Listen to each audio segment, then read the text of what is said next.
Good morning students, welcome back. आज की class में हम जो डिस्कस करेंगे वो हमारा जो टॉपिक रहेगा वो है आपका क्लास 7th का जो चैप्टर नंबर 8 है ना। तो चैप्टर नंबर 8 है human environment interaction with tropical and सब ट्रॉपिकल रीजन्स के बारे में। ठीक है, इस चैप्टर में जो है बेसिकली डिस्कस करेंगे दो इम्पॉर्टेंट फैक्टर्स के बारे में, दो इम्पॉर्टेंट रीजन्स के बारे में। तो पहला है इसमें अमेजोन रीजन, अमेजोन बेसिन के बारे में। ठीक है, अमेजोन बेसिन के बारे में बात करेंगे। और दूसरा हम इस चैप्टर में डिस्कस करेंगे जो गंगा ब्रह्मपुत्र बेसिन है, गंगा ब्रह्मपुत्र बेसिन जो है आपकी। ठीक है, इसके बारे में हम डिस्कस करेंगे। इन दो इम्पॉर्टेंट पॉइंट्स के बारे में हम इस पूरे चैप्टर्स में डिस्कस करेंगे। ठीक है, देखिए अभी एक चैप्टर क्या कह रहा है कि इंटरेक्शन आपका ह्यूमन इन्वायरमेंट का जो आपका ट्रॉपिक और सब ट्रॉपिक रीजन है ना। जो आपकी ये अर्थ है, अर्थ में ये इक्वेटर है, फिर ये आपके ट्रॉपिकल रीजन्स आ जाते हैं। ठीक, ये नॉर्थन हेमिस्फेयर में और ये साउथर्न हेमिस्फेयर में। तो इस रीजन में जो ये दो मेन बेसिन्स बनती हैं, बड़ी बेसिन्स हैं, इनके बारे में हम इस चैप्टर में डिस्कस करेंगे। ठीक है, तो चलिए शुरू करते हैं हम अमेजोन बेसिन के बारे में। Life in Amazon basin. ठीक है, वहाँ की लाइफ या वहाँ की जो फ्लोरा फोना है, पेड़ पौधे हैं, जीव जंतु हैं, इन सब के बारे में हम थोड़ा सा इंफॉर्मेशन गैदर करते हैं। ठीक है, तो देखिए ये जो अमेजोन का आपका बेसिन है, बेसिकली ये कहाँ आपका लाई करता है? ये है आपका इक्वेटोरियल रीजन पे। इक्वेटोरियल रीजन जो आपका इक्वेटर का जोन था ना, जो आपका ये अर्थ है, अर्थ का जो ये सेंट्रल पार्ट है ना, इक्वेटर, जो हाफ में डिवाइड करता है नॉर्थ हेमिस्फेयर और साउथ हेमिस्फेयर को, पूरे अर्थ को। तो इस वाले रीजन में ये बेसिन देखने को मिलती है। ठीक है, इसे कहते हैं आपकी इक्वेटोरियल रीजन में। ठीक है, और यहाँ पर क्या है, बहुत ज़्यादा सनशाइन रहती है, सनशाइन। ठीक है, सेंटर पार्ट है तो यहाँ पर क्या है, धूप जो है, सन रेज जो है वो डायरेक्टली आती हैं। और यहाँ पर कौन से फॉरेस्ट बनते हैं आपके? Tropical rain forest, tropical rain forest यहाँ पर आपको देखने को मिलते हैं। ठीक है, और अब ये जो आपका बेसिन है, अमेजोन बेसिन, ये एक्चुअली स्टार्ट होता है कहाँ से? जो अमेजोन का जो पॉइंट है, रिवर है ना, तो ये स्टार्ट होता है एंडीज रिवर से, एंडीज माउंटेन से, एंडीज माउंटेन। ठीक है,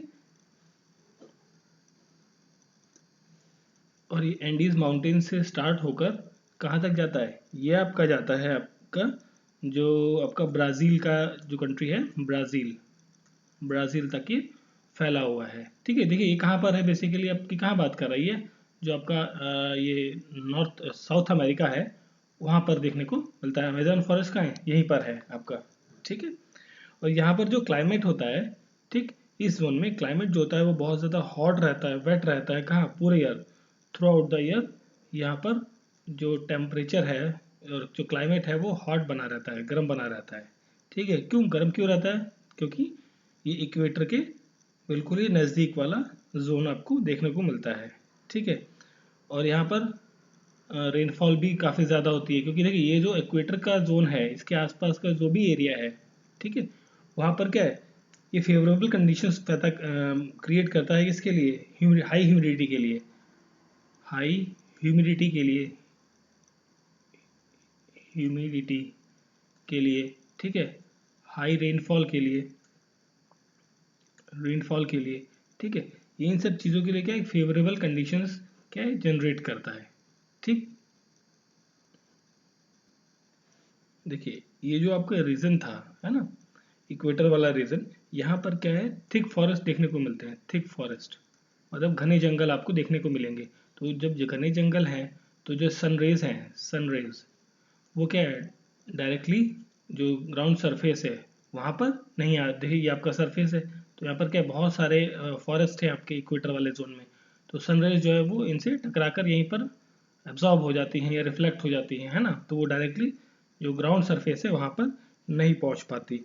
ठीक, जिसकी वजह से ये जो एरिया है, ये जो आपका अर्थ का इक्वेटर वाला एरिया है, ये किस चीज़ में रिच है, यहाँ पर बहुत सारे टाइप के फ्लोरा एंड फौना, ठीक है, और अदर चीज़ें आपको देखने को मिलती हैं। ठीक है, जिसमें आपको कई सारी वैरायटी की बर्ड्स मिलेंगी, मंकीज़ मिलेंगे, आंट्स मिलेंगी, आंट्स मतलब चींटियाँ, है ना, और फिर आपको बहुत सारे वैरायटी ऑफ रेप्टाइल्स भी देखने को मिलेंगे। यहाँ पर रेप्टाइल्स भी आपको देखने को मिलेंगे, जैसे स्नेक हो गया, क्रोकोडाइल हो गया, पाइथन, एनाकोंडा, ये सब चीज़ें आपको इन एरियाज़ में काफ़ी ज़्यादा मात्रा में देखने को मिलेंगी।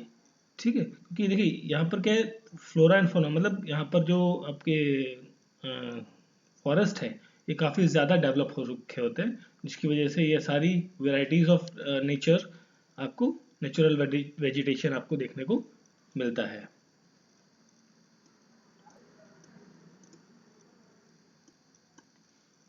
फिर हम बात करते हैं जो लोग इन फॉरेस्ट में रहते हैं, है ना, जो पीपल्स जो हैं इस फॉरेस्ट एरियाज में, जो लोग इस जोन में रहते हैं, basically peoples in rain forest area, है ना, रेन फॉरेस्ट एरिया, तो वो क्या पूरे फॉरेस्ट में तो रहते नहीं है, वो क्या करते हैं, कुछ एरिया, जैसे ये आपका बहुत बड़ा एरिया है, यहाँ पर कुछ एरिया को वो लोग क्या है, जो फॉरेस्ट है उसको, जो ट्रीज है उनको कट कर लेते हैं और वो एक प्लेन बना लेते हैं, यहाँ पर साफ करके इस एरियाज में रहते हैं। ठीक है, और यहाँ पर क्या है, फिर एग्रीकल्चर करते हैं। ठीक है, इस तरीके की जैसे एग्रीकल्चर पैटर्न है, जैसे जंगल का कुछ एरिया को साफ कर दिया गया है ना, और फिर वहाँ पर खेती की जा रही है, तो उस एग्रीकल्चर पैटर्न को कहा जाता है zoom agriculture, zoom zoom agriculture.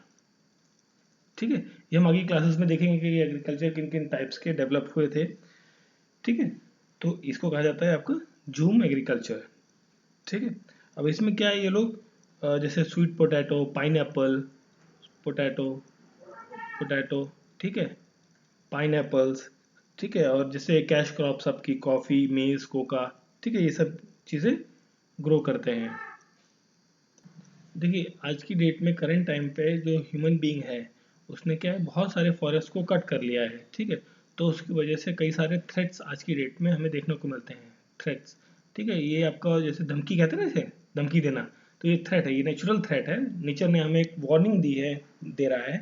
ठीक, तो उससे क्या है, बहुत सारी डेवलपमेंट एक्टिविटीज़ की वजह से जो ट्रीज़ हैं, प्लांट्स हैं, हाउसेस के लिए या अदर इंडस्ट्रियल वर्क के लिए काटे जा रहे हैं। ठीक, उससे क्या है, जब आपकी रेनफॉल होती है ना, रेनफॉल होने से क्या होता है, जो आपकी टॉप लेयर ऑफ सॉइल है, जो आपकी काफ़ी फर्टाइल सॉइल मानी जाती है ना एग्रीकल्चर के लिए, वो क्या है, उसको वो ड्रेन ऑफ हो जाती है, मतलब एक जगह से वो दूसरी जगह चली जाती है, शिफ्ट हो जाती है। ठीक है, तो उस पर्टिकुलर एरिया की जो फर्टिलिटी है वो क्या हो जाती है, रिड्यूस हो जाती है, और उससे क्या है, और जब फॉरेस्ट नहीं होंगे तो उससे क्या है, सॉइल इरोजन भी होगा, सॉइल इरोजन, है ना, जब भाई मिट्टी को पकड़ के रखने के लिए कोई नहीं होगा तो क्या मिट्टी अपने आप वो उड़ जाएगी, किसकी तरह, किसकी थ्रू, थ्रू एयर और वाटर। ठीक है, ये क्या है, आपके ट्रांसफरिंग एजेंट आपके माने जाते हैं। ठीक है, तो ये सब चीज़ें थी हमने देखी इसमें, लाइफ इन अमेजोन बेसिन के अंदर। ठीक है, ये तो एक छोटा सा सेक्शन था, और अब मोस्ट इम्पॉर्टेंट सेक्शन हमारा रहेगा इसमें, जो कि रहेगा आपका life in Ganga Brahmaputra basin में। ठीक है, ये हमारे एग्जाम पॉइंट ऑफ व्यू से काफ़ी इंपॉर्टेंट है, तो इसको हम डिटेल में ज़रा देखते हैं। ठीक है, देखिए अब सबसे पहले हम देख लेते हैं जो गंगा एंड ब्रह्मपुत्र है। ठीक, तो जैसे आपका ये आपका कंट्री है, रफली स्केच बना रहा हूँ मैं उसका, कंट्री का। ठीक है, तो यहाँ पर आपका ये इस तरीके से, ड्राइंग पर ज़्यादा नहीं ध्यान देना है, बस एक अंडरस्टैंडिंग के लिए मैंने इसे रफली बनाया है। ठीक है, तो देखिए जो आपकी गंगा है, गंगा बेसिन, दूसरा कलर ले लेते हैं, हम ब्लू कलर से इसको देखते हैं। ठीक है, देखिए जो गंगा बेसिन है आपकी, वो आ रही है इस तरीके से, यहाँ पर आपका बे ऑफ बंगाल है ना, उड़ीसा है, तो ये इस तरीके से गंगा बेसिन मूव करती है, जो गंगा रिवर आपका मूवमेंट है। फिर जो ब्रह्मपुत्र है वो भी लगभग यहीं से ही, इसी के पास से ही, तिब्बत से होते हुए, अरुणाचल से होते हुए, असम होते हुए फिर ये है, ठीक है, तो ये जो बेसिन है मतलब इसके आसपास का जो भी इलाका है ना, उसके बारे में हम स्टडी करेंगे कि इसके बारे में क्या हम बेसिकली कहाँ बात कर रहे हैं, इस वाले जोन के बारे में। ठीक है, क्लियर। तो ये गंगा ब्रह्मपुत्र बेसिन कौन सा है, ये वाला आपका बेसिन है, ये रीजन है जिसके बारे में हम डिस्कस करने वाले हैं। ठीक, अब देखिए ये जो दोनों रिवर्स हैं ये दोनों ओरिजिनेट कहाँ से होती हैं, ये दोनों ओरिजिनेट होती हैं हिमालय से। हिमालयन माउंटेन जो है हमारा वहाँ से ओरिजिनेट होती हैं और ड्रेन कहाँ हो जाती हैं, ड्रेन हो जाती हैं आपकी बे ऑफ बंगाल की खाड़ी में।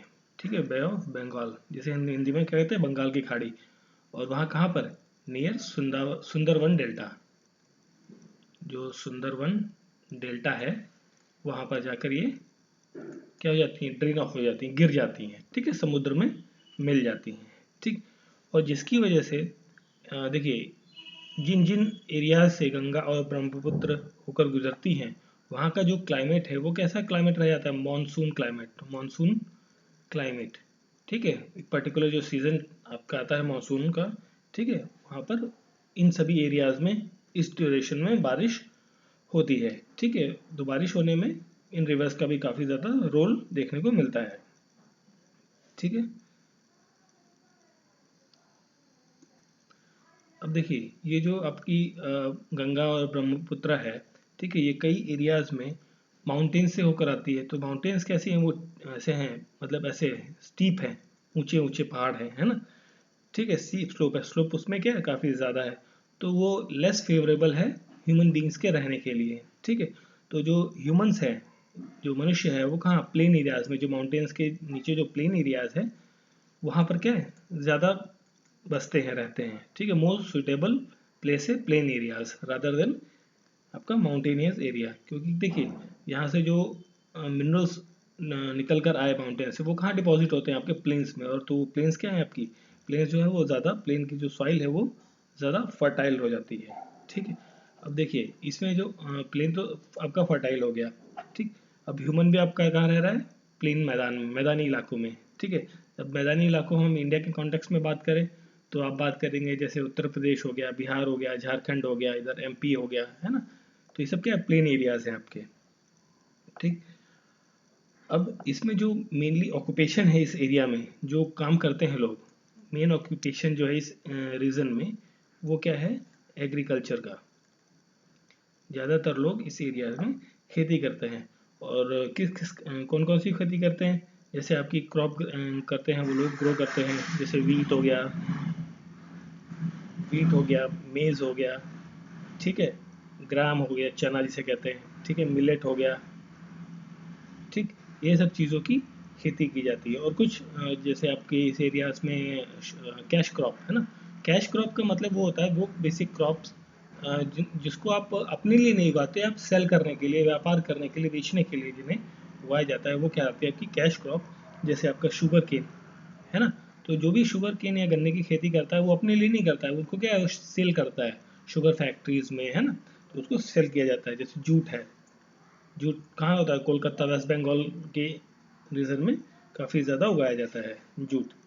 ठीक है, अब यहाँ पर और भी कुछ कुछ उगाया जाता है, जैसे कि आपका banyan tree, sorry banana tree, banana का प्लांटेशन भी काफ़ी ज़्यादा, जो केले की खेती है वो भी इस एरिया में काफ़ी ज़्यादा होती है। ठीक है, और जो चाय है वो वेस्ट बंगाल और असम में आपको काफ़ी मात्रा में देखने को मिलती है। ठीक है, यहाँ की असम की चाय तो दार्जिलिंग की चाय आपकी बहुत फेमस है, वर्ल्ड फेमस है ना। तो सिल्क का प्रोडक्शन भी होता है, किसका, सिल्क का, जो सिल्क आप कपड़ा पहनते हैं ना वो उसका। ठीक है, और ये आपका बिहार और असम के रीजन में काफ़ी ज़्यादा होता है। ठीक है, और कुछ क्रॉप जो आपके हिली एरियाज में भी ग्रो किए जाते हैं। ठीक, तो ये सब क्या था आपका एग्रीकल्चर से रिलेटेड। ये बेसिकली इन जो आपका गंगा ब्रह्मपुत्र बेसिन है इसमें ये सारी क्रॉप्स को ग्रो किया जाता है। ठीक है, एज अ मेन ऑक्यूपेशन। चलिए फिर हम बात करते हैं इसमें ट्रीज जो किस टाइप के ग्रो होते हैं, जो प्लांट्स ट्रीज हैं। देखिए यहाँ पर जो है डेसिडियस ट्रीज ग्रो होते हैं, बेसिकली डेसिडियस, डेसिडियस मतलब शेडिंग, जो शेड देते हैं, जैसे जिनके पत्ते बड़े बड़े होते हैं, जिनसे छाया मिलती है हमें, है ना, तो उस टाइप के पेड़ हमें यहाँ पे काफ़ी ज़्यादा देखने को मिलते हैं। जैसे आपके साल का ट्री हो गया, है ना, या टीक वुड हो गया, ठीक है, या पीपल का पेड़ हो गया, पीपल, ठीक है, ये इस तरीके के पेड़ आपको इस एरिया में, जो आपका गंगा पुत्र का जो बेसिन का एरिया है, यहाँ पर देखने को मिलते हैं, ठीक है। और जो आपका बैम्बू है, बांस जिसे कहते हैं ना, बैम्बू, ठीक, ये जो बैम्बू है इसके काफ़ी ज़्यादा आपको देखने को मिलेगा। जो ब्रह्मपुत्रा का प्लेन है, जो यहाँ पे हमने देखा था ना, इधर से अरुणाचल प्रदेश से और फिर इधर असम से होते हुए आ रहा था, इस वाले एरिया में काफ़ी ज़्यादा आपको देखने को मिलेगा बैम्बू प्लांट्स का, ठीक है। और यहाँ पर क्या कॉनीफेरस ट्रीज भी देखने को मिलते हैं, कॉनीफेरस, कॉनीफेरस, ठीक है। कॉनीफेरस ही अपने आप में बता रहा है कि क्या है, उसमें कोन होंगे, नुकीला होगा, है ना। और ये नुकीले टाइप के जो ट्रीज हैं आपको कहाँ मिलेंगे, उत्तराखंड में, सिक्किम में, ठीक है, और अरुणाचल प्रदेश में। ये क्या है, देखिए अरुणाचल प्रदेश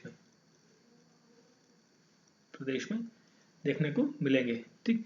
देखिए ये इन एरियाज में इसलिए देखने को, क्योंकि ये क्या है, आपके माउंटेनियस एरियाज हैं, ठीक है।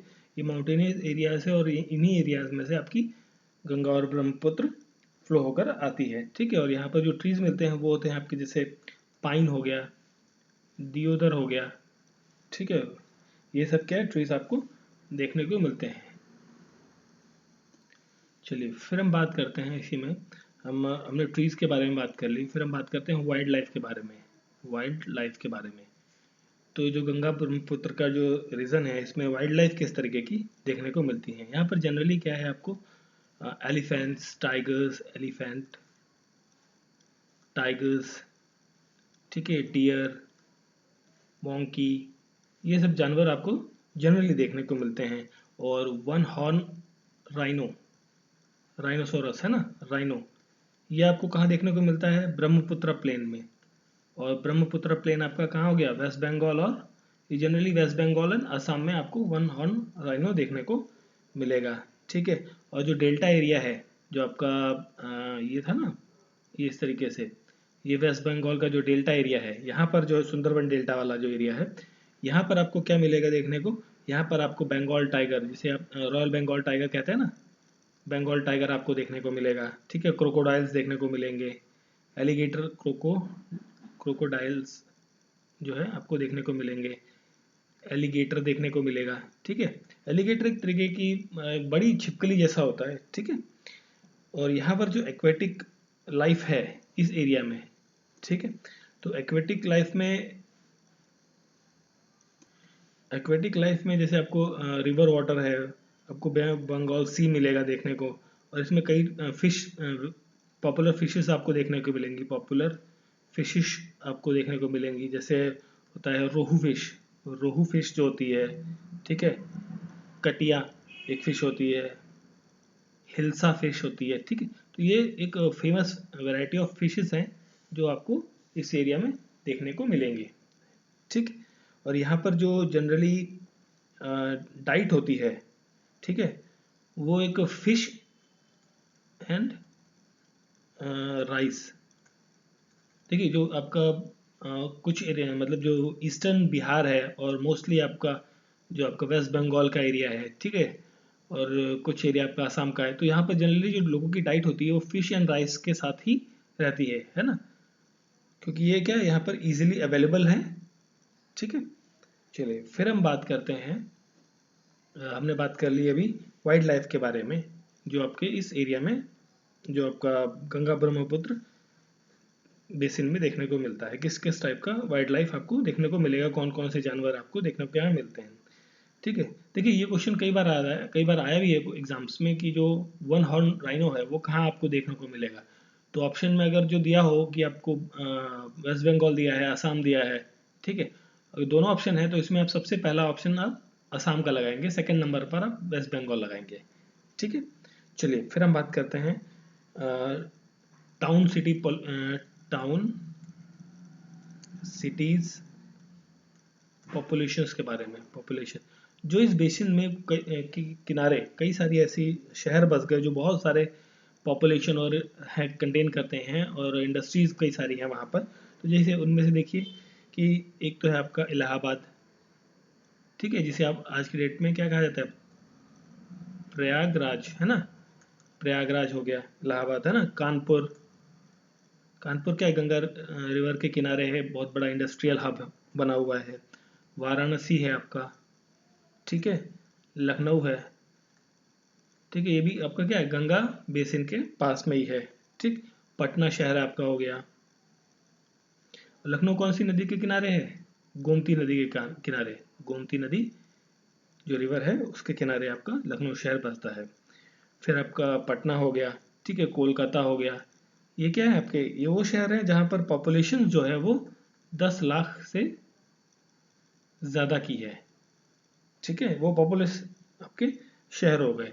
तो अब ये देखिए, ये जो शहर हैं, ये अपना पॉपुलेशन तो बढ़ गई, तो इन शहरों का जो पोल्यूशन है वो कहाँ अल्टीमेटली जा रहा है, अल्टीमेटली इनका सबका पोल्यूशन जो है आपका, वो आपका जा रहा है गंगा रिवर में, गंगा रिवर में, इसी में जाके ये मिलता है। तो उससे क्या है, रिवर आपकी पॉल्यूट भी हो रही है, ठीक है। अब देखिए, अब हम बात करेंगे इसी में ट्रांसपोर्ट के बारे में।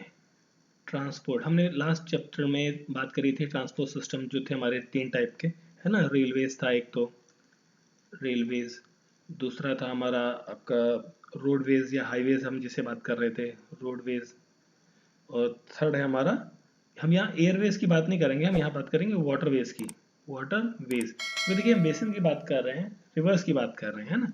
तो देखिए अभी क्या है, कई सारे वाटरवेज भी स्टार्ट किए गए। तो जो जैसे आपका इलाहाबाद है, प्रयागराज, प्रयागराज से आपको हल्दिया वेस्ट बंगाल तक आपको कुछ सामान ले जाना है थ्रू रिवर, तो आप वाटरवे का यूज़ कर सकते हैं, रोडवेज तो है ही आपके साथ, है ना। तो ये ट्रांसपोर्ट सिस्टम भी इस एरिया में देखने को मिला। देखिए, ये जो बेसिन है, यहाँ पर कुछ टूरिस्ट स्पॉट्स भी आपको देखने को मिलते हैं। तो जो टूरिस्ट स्पॉट है, टूरिज्म टूरिस्ट स्पॉट, वो भी आपको देखने को मिलते हैं, जैसे कि आपका ताजमहल, ताजमहल, ठीक है। ताजमहल कहाँ है, यमुना नदी के किनारे है, ठीक है, यमुना जो रिवर है उसके किनारे है। बट यमुना रिवर क्या है आपकी, गंगा रिवर की क्या ट्रिब्यूटरी है, और ये भी पूरा एरिया किसके अंदर आता है, गंगा बेसिन के अंदर आता है, ठीक है।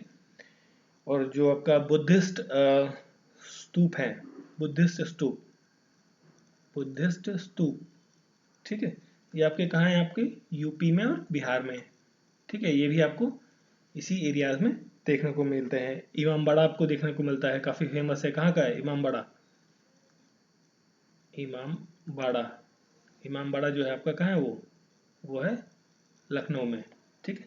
ये भी आपको देखने को मिलता है टूरिस्ट स्पॉट। अब देखिए, ये तो हो गया हमारा ट्रांसपोर्ट और टूरिज्म। फिर हम बात करते हैं, दो इम्पॉर्टेंट चीज़ और आती है हमारी, एक आती है wild life sanctuaries, wild life sanctuaries.